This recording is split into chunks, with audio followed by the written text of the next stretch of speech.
What if I told you that 500 years ago, Leonardo da Vinci designed a bridge with no nails, no bolts, no glue, and the more weight you put on it, the stronger it becomes, yet remove just one beam, and it collapses instantly. In the early 1500s, long before structural engineering became a science, Leonardo da Vinci was not just painting masterpieces, he was solving military problems. Renaissance Europe was unstable. Armies moved fast. Rivers were obstacles. And speed meant survival. Commanders needed a bridge that could be assembled quickly, carried in parts, deployed under pressure, and destroyed just as fast if retreat became necessary. Leonardo's answer was radical: a self-supporting bridge built entirely from interlocking wooden beams, relying purely on compression and friction. No permanent joints. No iron hardware. Just geometry and gravity. At first glance, the structure looks impossible. Lay a few logs across each other, and nothing appears locked. The beams seem loose, almost unstable. But then the pattern repeats. Additional members are inserted at calculated angles. The moment weight is applied, something remarkable happens. Downward force from the center transfers outward through angled beams. Those beams press harder into the base supports. Friction increases. The structure tightens itself. This is the secret. The bridge uses compression as its primary structural language. When you push down on the central span, you're not weakening it, you're activating it. The load path spreads through the geometry like energy through a network. The heavier the force, the stronger the friction lock becomes. It is a structure that thrives under pressure. And that idea alone feels almost philosophical.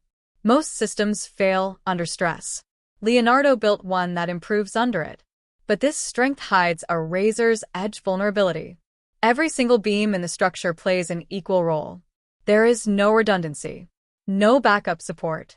Remove one member, and the compression ring breaks. The friction disappears. The entire bridge collapses in seconds. Sudden. Total. This was not a flaw, it was a feature. In wartime, the ability to destroy your own bridge quickly could prevent enemy pursuit. A single soldier pulling one beam could erase the crossing in under a minute. Tactical brilliance disguised as simplicity. But the geometry reveals something even more fascinating. If you continue assembling the pattern outward instead of stopping at a functional span, the structure begins to curve. Slowly, subtly, the repeating compression units form a perfect circle. The bridge we recognize is actually a segment of that circular compression system. This explains its stability. In a circle, compressive forces distribute evenly along the arc. No single point bears the full load. The structure behaves like a wooden compression ring, similar to the logic behind ancient Roman arches. Yet Leonardo conceived this without modern stress diagrams, without finite element modeling, without calculus. He understood intuitively how forces traveled. And that intuitive understanding may be what separates invention from genius. To imagine soldiers assembling this bridge in the field is to imagine controlled urgency. Temporary supports would hold the partial span during construction. Ropes might secure joints while the structure was lifted or rotated. Once complete, supports were removed and the bridge became self-supporting. Soldiers could tilt it into position, rotate it 90 degrees, and launch it across a riverbank. Then the ropes were removed.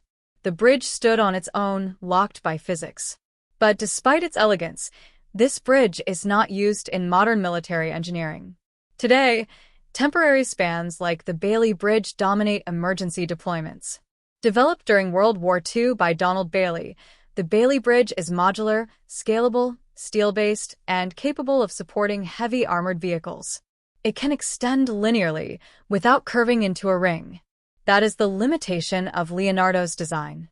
Because its geometry naturally forms a circular compression path, you cannot extend it indefinitely in a straight line without dramatically increasing height. To increase span, you must scale up every beam proportionally. The larger the span, the taller the structure becomes. Eventually, practicality fades. A bridge too steep to climb is no longer useful. So Leonardo's design remains specialized, brilliant, but bounded by geometry. And yet, in classrooms and engineering labs across America, students still reconstruct this bridge. Not because it competes with steel systems, but because it teaches something fundamental. It reveals that structure is not about material alone. It is about force flow, about designing with compression instead of resisting it, about allowing gravity to become an ally. In a modern context obsessed with reinforcement, redundancy, and over-design, Leonardo's bridge feels almost minimalist. No excess, no waste, pure efficiency. Every element earns its place. And perhaps that's why it continues to captivate engineers 5 centuries later. It challenges a deeper assumption that strength must come from rigidity or mass. Leonardo shows that strength can emerge from interaction, from how components relate to one another, from geometry itself. Now imagine this concept re-engineered with contemporary materials, laminated timber, carbon fiber composites, precision-milled interlocking joints. Could rapid deployment pedestrian bridges be designed for disaster relief zones? Could emergency infrastructure in flood-prone regions use friction-based assembly requiring no heavy machinery? Could modular compression arcs be prefabricated and transported easily? The concept still holds untapped potential. In an era where infrastructure resilience is becoming a national priority in the United States, revisiting historical engineering ideas is not nostalgia, it is strategic thinking. Leonardo's bridge reminds us that innovation is not always about adding complexity. Sometimes it is about understanding physics more clearly than anyone else. And that clarity, that ability to see invisible force lines moving through space, is what defined Leonardo da Vinci. Not just as an artist, but as an engineer centuries ahead of his time. So the next time you cross a bridge, consider this. The structure beneath you is not just steel and concrete. It is geometry directing force. It is compression and tension negotiating balance. And 500 years ago, one man imagined a bridge that could stand purely because its pieces trusted one another under pressure. If this story changed the way you see engineering, or if you believe forgotten ideas still hold power in the modern world, subscribe to the channel, like this video, and share it with someone who appreciates innovation hidden in history.